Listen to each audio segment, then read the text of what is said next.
Tere kõik 3D koguduse inimesed, sõbrad, tuttavad, kes te olete sattunud seda videot vaatama. Mul on hea meel. Ja põhjus, miks see video siis tegelikult aset leiab, on sellepärast, et võib-olla sa oled kuulnud, võib-olla mitte. Igatahes viimase paari kuu jooksul on 3D koguduses toimunud mitmeid muutuseid.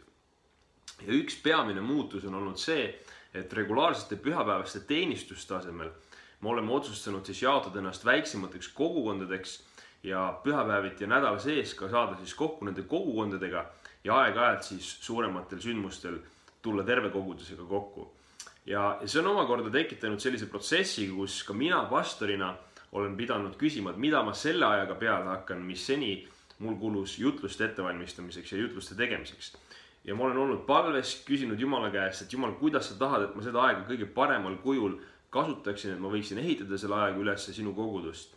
Ja ma olen tundnud, et üks asi, mida ma saaksin teha selle ajaga, on teha videoblogisi. Ja ma usun, et see oleks üks viis, kuidas ma saaksin ise olla lähemal kogudusele ja teenida paremini kogudust, mitte ainult ühte teatud kogukonda või väiksemat gruppi inimesi.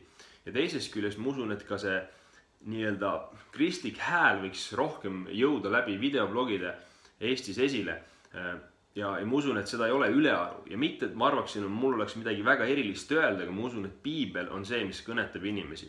Ja mul lootus ongi teha aktuaalsetel elulistel teemadel, küsimustel, mis inimestel on, anda lihtsalt vastuseid lähtuvalt sellest, mida Jumala sõna räägib.